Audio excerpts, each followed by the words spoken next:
बिस्मिल्लाहिर्रहमानिर्रहीम। Dear students, अस्सलाम वालेकुम।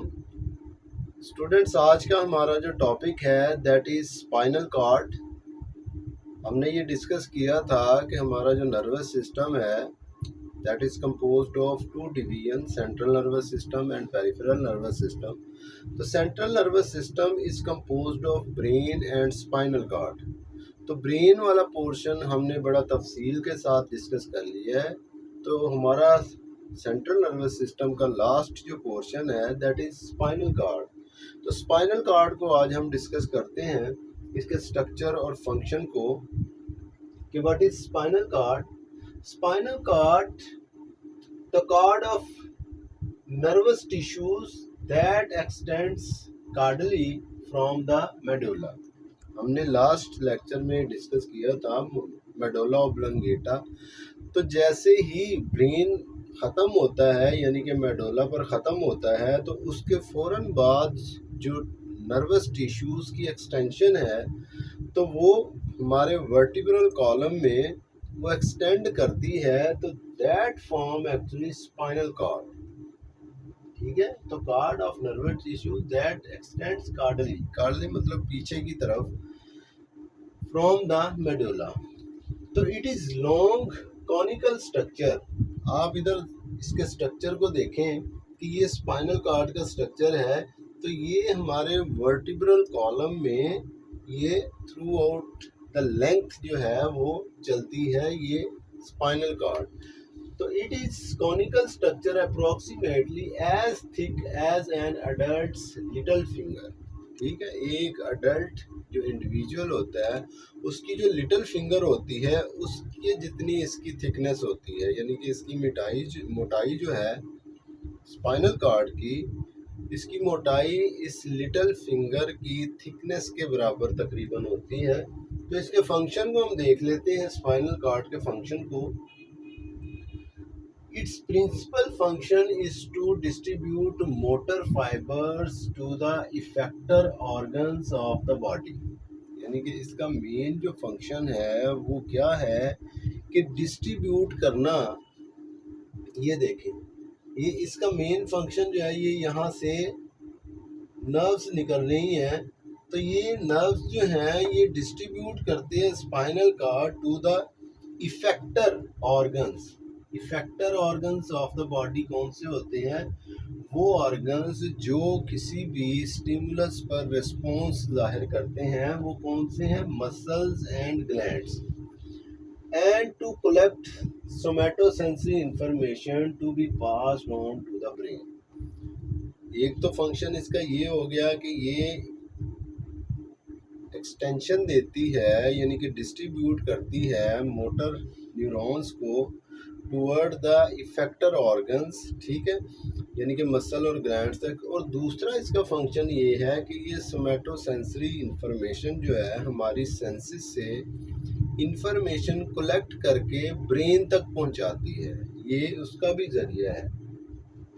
तो it also has a certain degree of autonomy from the brain, यानी कि इस स्पाइनल कॉर्ड के पास कुछ न कुछ हद तक ये खुद मुख्तार भी है। खुद मुख्तार इस लिहाज से कि सर्टन एक्शंस जो ये परफॉर्म करती है हमारी बॉडी इनवॉलंटरी, तो उसमें जो है इसका रोल है। There are certain reflexes which are performed only by the actions और control of the spinal cord. ठीक है, यानी कि कुछ रिफ्लेक्सेस ऐसे हैं जिसका मैसेज जो है वो ब्रेन के थ्रू नहीं आता, वो सिर्फ स्पाइनल कॉर्ड ही उसको कंट्रोल कर लेता है। इसका हम अलहदा से लेक्चर जो है रिफ्लेक्स आर्क और रिफ्लेक्सेस का अलहदा से नेक्स्ट लेक्चर में इंशाल्लाह ताला डिस्कस करेंगे। तो अभी के लिए आप इतना याद रखें कि बहुत सारे फंक्शंस, बहुत सारे रिफ्लेक्सेस ऐसे हैं जिनका कंट्रोल सिर्फ स्पाइनल कॉर्ड पर है, उसमें ये ऑटोनॉमी शो करते हैं spinal cord. Various reflexive control circuits are located, यानी कि इसमें बहुत से रिफ्लेक्सिव सर्किट्स लोकेटेड होते हैं। तो spinal cord is protected by a vertebral column. ठीक है, ये स्पाइनल कॉर्ड जो है इसके बाहर जो है रीढ़ की हड्डी जिसको हम बोलते हैं, तो वर्टिब्रल कॉलम होता है, उसके अंदर ये स्पाइनल कॉर्ड बहुत महफूज तरीके से डिस्ट्रीब्यूट हुई होती है। The spinal cord is only about 2/3 as long as the vertebral column. The rest of the space is filled by a mass of spinal roots. तो इसकी लेंथ जो होती है, स्पाइनल कॉर्ड की length in the vertebral column वो 2/3 होती है। यानी कि फॉर एग्जांपल अगर वर्टिब्रल कॉलम की लेंथ जो है वो 3 फीट है, तो उसमें स्पाइनल कॉर्ड जो है वो 2 फीट होगी, उसकी लेंथ जो है वो 2 फीट होगी, यानी कि 2/3 इसका पोर्शन होता है स्पाइनल कॉर्ड का। तो इसके अलावा small bundles of fiber emerge from each side of the spinal cord in 2 straight lines along the dorsolateral and ventrolateral surfaces। ठीक है, इनमें से स्पाइनल कॉर्ड में से दो जो है वो बहुत सारी जगहों से दो लाइंस में, एक डॉर्सल लाइन और एक वेंट्रल लाइन से बहुत सारे नर्व्स निकलती हैं। ठीक है, ये फाइबर्स निकलते हैं।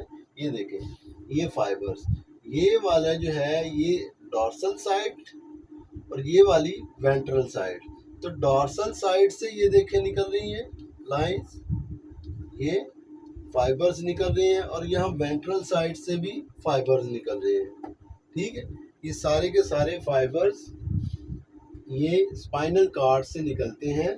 इनको हम कहते हैं, जो डॉर्सल साइड से निकलते हैं उनको हम कहते हैं डॉर्सोलेटरल, और जो वेंट्रल साइड से निकलते हैं उनको हम कहते हैं ventrolateral surface.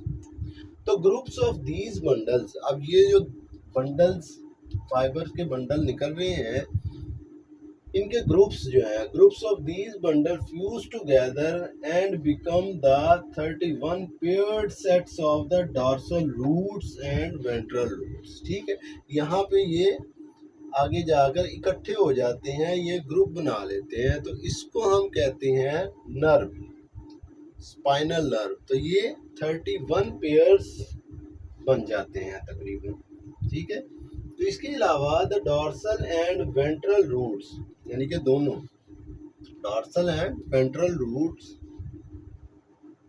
join together as they pass through the intervertebral foramen and become spinal nerve। ठीक है, ये जैसे ही वर्टिब्रल कॉलम से निकलते हैं तो ये ज्वाइन कर लेते हैं और ये स्पाइनल नर्व बनाते हैं। ठीक है, इनमें दो रूट्स उन्होंने बताए हैं, डॉर्सल और वेंट्रल रूट। तो डॉर्सल जो रूट है, ठीक है, डॉर्सल रूट को हम अफ्रंट भी कहते हैं, एफरंट रूट भी कहते हैं, और जो वेंट्रल रूट है उसको हम एफरंट रूट भी कहते हैं। यानी कि इनमें फ़र्क क्या है, डॉर्सल जो फाइबर हैं, डॉर्सल न्यूरॉन जो है, डॉर्सल रूट के फाइबर जो हैं, वो क्या काम करते हैं, वो इंफॉर्मेशन जो है वो हमारे सेंसरी ऑर्गन से इंफॉर्मेशन लेके ब्रेन तक पहुंचाते हैं, जबकि वेंट्रल रूट में जो फाइबर्स हैं वो एफरंट कहलाते हैं, इस वजह से क्योंकि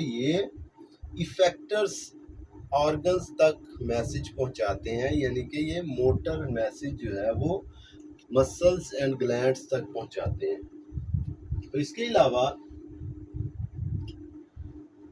अब लाइक द ब्रेन, यानी कि ब्रेन की तरह the spinal cord consist of white matter and grey matter. यानी कि जैसे ब्रेन में वाइट मैटर और ग्रे मैटर होता है, ग्रे मैटर किस वजह से, सेल बॉडीज की वजह से, न्यूरॉन्स की, और वाइट मैटर किस वजह से, माइलिनेटेड एक्सॉन्स की वजह से। तो इसमें भी स्पाइनल कॉर्ड में भी ये देखें, ये ग्रे मैटर, ठीक है, और इसकी आउटसाइड पे जो है वो वाइट मैटर, यानी कि दोनों तरह के मैटर होते हैं इसमें। लेकिन अनलाइक द ब्रेन, यानी कि इसके अपोजिट जो है अगर देखें, it's white matter consisting of ascending and descending bundles of myelinated axon. ठीक है, यानी कि वाइट मैटर जो है इज ऑन द आउटसाइड, यानी कि आउटसाइड होता है। ठीक है, while the grey matter, grey matter किस पर मुश्तमिल होता है, mostly neural cell bodies and short unmyelinated axon is on the inside, यानी कि ये देखें अंदर वाली साइड पे जो है वो ग्रे मैटर है और बाहर वाली साइड पे जो है वो वाइट मैटर है। अब इसके डैमेज को देख लेते हैं कि अगर स्पाइनल कॉर्ड में डैमेज हो जाता है तो इसके क्या असरात होते हैं इंसान के बिहेवियर पर, इंसान की फंक्शनिंग पर। तो वो देखते हैं कि damage to the spinal cord result in the loss of sensation and loss of voluntary movement. ठीक है, यानी कि लॉस ऑफ सेंसेशन, सेंसेशन में लॉस होता है कि हम चीज़ों को सेंस ही नहीं कर पाते। ठीक है, and loss of voluntary movement, और वो मूवमेंट जो हमारे शऊर में होती है, जो हमारी इरादी मूवमेंट, इरादी जो काम होते हैं, फेल होते हैं, वो लॉस हो जाते हैं, उनका लॉस हो जाता है, वो हम करने से कासिर रहते हैं। In parts of the body served by nerves located below the damaged area. ठीक है, अगर उनकी नर्व्स जो हैं वो काम जो उन नर्व्स के अंडर हैं जो डैमेज एरिया के बिल्कुल नीचे हैं, तो उसकी वजह से हमारी सेंसेशन और मूवमेंट में लॉस होता है। तो इसके अलावा मसल कैन बी स्टिमुलेटेड, यानी कि मसल जो हैं वो स्टिमुलेट तो होते हैं, फंक्शन परफॉर्म कर सकते हैं, लेकिन but they are not under voluntary control, लेकिन वो कंट्रोल में नहीं होते, हमारे इरादी फेल में नहीं आते, हम इरादतन उसको मूव नहीं कर सकते।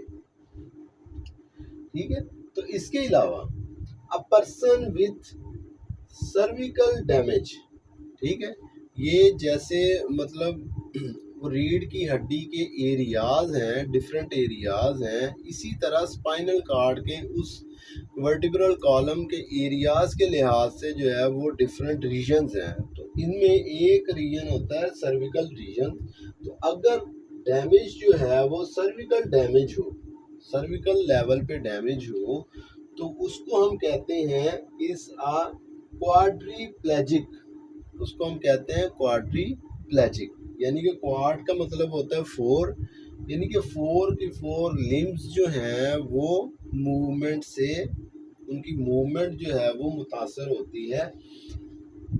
जैसे एक जो है वो इंग्लिश मूवीज़ में एक करेक्टर था सुपरमैन का, जिसने करेक्टर किया था, उसको भी ये जो है वो डैमेज हुआ था, सर्विकल डैमेज। ठीक है, तो all sensation and ability to move arms, इसकी वजह से क्या होता है, आर्म्स जो हैं, बाजू जो हैं, लेग्स और टॉर्सो आर लॉस्ट, यानी कि आर्म्स की मूवमेंट, लेग्स की मूवमेंट और टॉर्सो की मूवमेंट, यानी कि हमारा जो दर्द है उसकी मूवमेंट में जो है वो लॉस होता है। तो इसके अलावा जो है या पर्सन विद, ये दूसरी किस्म का, एक तो सर्विकल डैमेज था, ये लुम्बर लेवल डैमेज। ठीक है, एक एरिया जो है वो उसको हम कहते हैं लंबर, तो उस लेवल पे अगर डैमेज हो तो इसको कहते हैं पैराप्लेजिक, पैराप्लेजिक, जिसमें use of the arms and torso is maintain. इसमें क्या होता है कि बाजू यानी कि आर्म्स की और टार्सो की मूवमेंट जो है वो मेंटेन रहती है, लेकिन but sensation and movements in the lower torso and legs are lost, जबकि नीचे वाले हिस्से में और लेग्स के नीचे वाले हिस्से में जो मूवमेंट होती है वो लॉस्ट हो जाती है। तो in any case of spinal cord injury, यानी कि स्पाइनल कार्ड के किसी भी हिस्से में अगर डैमेज होता है तो उसके नतीजे में bladder and bowel functions are no longer under voluntary control. तो उसमें जो है हमारी यूरिनेशन और फीसिस की एक्सक्रीशन जो है वो हमारे कंट्रोल में नहीं रहती। ठीक है, यानी कि ब्लैडर हमारे मसाने का जो है वो सिस्टम, एंड बाउल यानी हमारी फीसिस का जो है वो हमारे कंट्रोल में नहीं रहता, क्योंकि input from the brain to the sphincter muscles does not occur, क्यों क्योंकि हमारे स्फिंक्टर मसल में जो मैसेज ब्रेन से आता है तो वो इनपुट जो है वो इन मसल्स तक नहीं पहुंचता, इसलिए वो हमारे कंट्रोल में नहीं रहते। ठीक है, तो जो जिस किस्म की भी इंजरी हो स्पाइनल कॉर्ड में, उनमें ये दोनों चीज़ें मुतासर होती हैं। तो that was all about the spinal cord. इसका फंक्शन हमने देखा, इसका स्ट्रक्चर देखा और इसका डैमेज के असरात देखे। तो इसके साथ ही हम इस टॉपिक को वाइंड अप करते हैं स्पाइनल कॉर्ड के। तो नेक्स्ट लेक्चर में इंशाल्लाह ताला हम रिफ्लेक्सेस की बात करेंगे कि कौन कौन से रिफ्लेक्सेस जो है, रिफ्लेक्सिव बिहेवियर हमारा जो है वो कैसे परफॉर्म होता है, ठीक है, without the any involvement of the brain. जब तक के लिए इजाज़त दीजिए। अस्सलाम वालेकुम।